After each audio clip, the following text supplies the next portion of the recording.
Zinedine Zidane is undeniably one of the most successful managers in Real Madrid's storied history. 3 consecutive Champions League titles and 2 La Liga crowns over 2 managerial spells at the Bernabeu form a legacy few can rival. Yet, critics argue that Zidane was simply fortunate to inherit a squad brimming with superstars at the peak of their powers.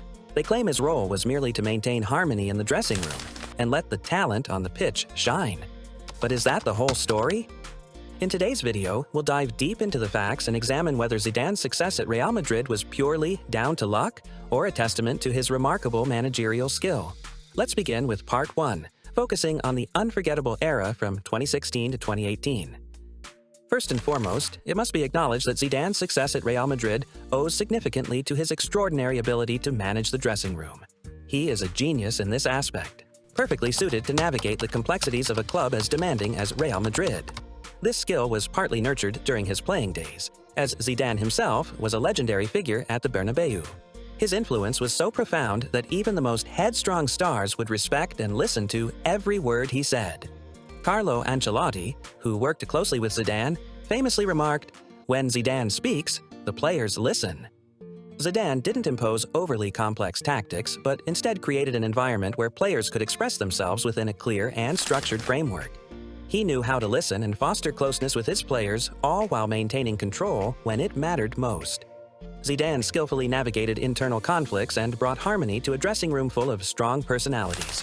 As a result, he built a team that was not only technically exceptional but also united in spirit. The combination of his personal charisma, communication skills, and deft handling of challenges transformed Zidane into more than just a manager of stars. He became the architect of champions. It would be inaccurate to say that Zidane's success at Real Madrid was solely about creating a pleasant atmosphere and letting the stars shine on their own. Critics often argue that Zidane is not tactically strong, especially when compared to renowned tacticians like Pep Guardiola or Jurgen Klopp. However, the reality proves otherwise. While Zidane may not build a perfectly fluid, high-intensity football machine, he consistently introduces subtle adjustments to maximize the potential of his players. When Gareth Bale suffered recurring injuries, Zidane devised a brilliant tactical solution, utilizing Isco as a number 10 in a 4-3-1-2 diamond formation. This system led Real Madrid to become the first team to defend their Champions League title successfully. Even when Bale returned to full fitness, Zidane stuck with this approach. His decision stemmed from his understanding of Real Madrid's attacking DNA, a squad rich with fast, direct attacking talent. While this had previously driven Real's successes, Zidane saw the need for a new dimension to maintain dominance. Enter Isco. Known for his deliberate ball-holding style, which had drawn criticism from fans for slowing down play, Isco became the perfect complement to Real's explosive offense. His ability to slow the game down and adjust the tempo allowed players like Ronaldo, Marcelo, and Modric to exploit spaces at just the right moments. Positioned between the lines, Isco's technical brilliance and vision created opportunities, disrupted defensive setups, and provided a creative link between midfield and attack. Isco's partnership with Marcelo and Ronaldo on the left flank became a key element. His clever movements into the left half space, combined with Marcelo's overlapping runs and Kroos's passing, created dynamic triangles that tore defenses apart. These combinations provided Real with unpredictability, forcing opponents into defensive disarray. Zidane's Real Madrid wasn't built on a rigid tactical philosophy, but on adaptability. Against pressing-heavy teams like Liverpool, he slowed the tempo and executed calm build-ups to bypass the press, striking at the right moments.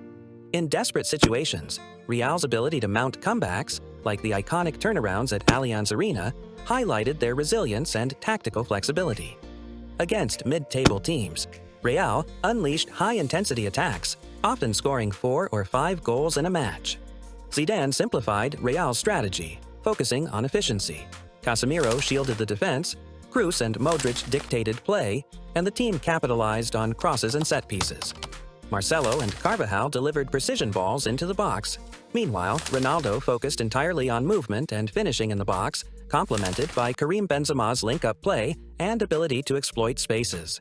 Set-piece situations became even more lethal with the involvement of Sergio Ramos, adding another layer of threat to Real Madrid's already formidable attack. Real Madrid consistently found success with the aforementioned style of play, and the results speak for themselves.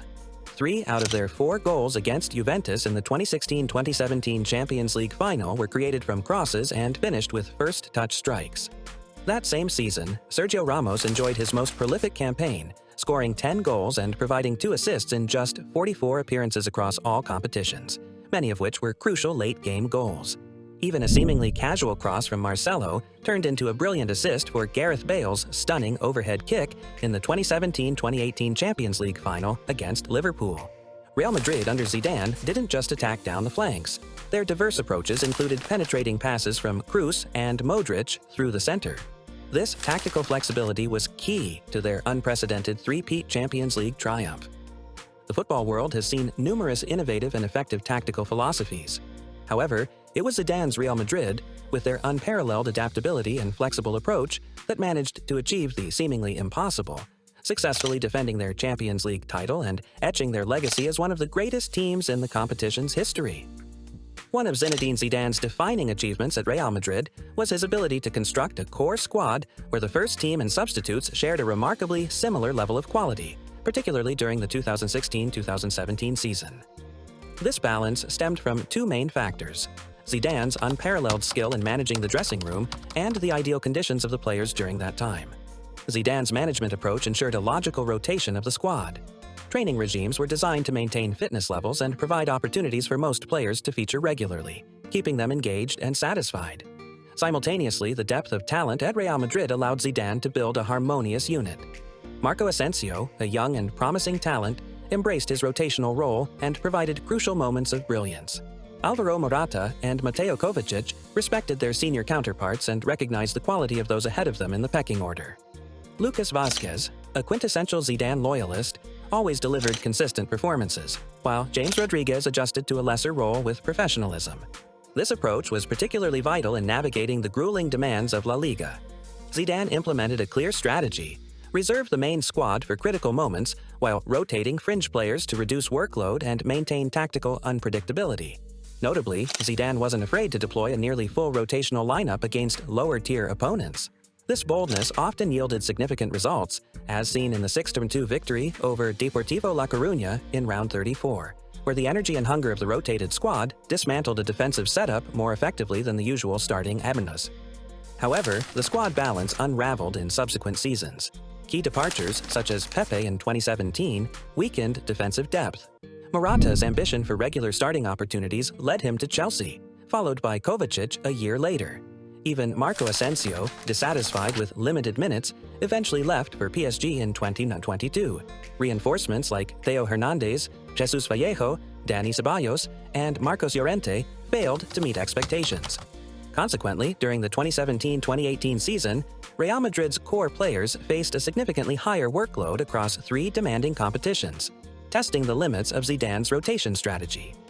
In hindsight, Zidane's tactical and rotational brilliance during his peak seasons exemplified his ability to harness a squad's full potential. However, the challenges of maintaining such harmony over time underscored the difficulties of sustaining success at the highest level. Zidane had a distinctive approach when it came to utilizing Cristiano Ronaldo. Unlike other managers, who would always start Ronaldo as long as he was fit, Zidane successfully persuaded CR7 to rest during matches with less importance, such as certain La Liga games, particularly in weeks leading up to key Champions League clashes. This strategy ensured Ronaldo conserved his energy for the most critical moments. The results were extraordinary. Ronaldo scored an incredible 10 goals in the knockout stages of the 2016-2017 Champions League season, followed by another 6 in 2017-2018. Never before in his career had CR7 delivered such stunning performances in high-stakes matches. In conclusion, Zidane's success at Real Madrid was the result of a combination of factors, from his exceptional man management skills to his sharp adaptability in crafting the right strategies at the right time. Managing a top club comes with immense pressure and complex challenges, where only talent and relentless effort can lead to triumph. It's rare for any coach to simply motivate players and enjoy the rewards, let alone achieve unprecedented success like Zidane did with 3 consecutive Champions League titles. That wraps up today's video. Stay tuned as we delve deeper into Zidane's tenure at Real Madrid in the next episode, focusing on his second stint. Until then, goodbye, and see you next time.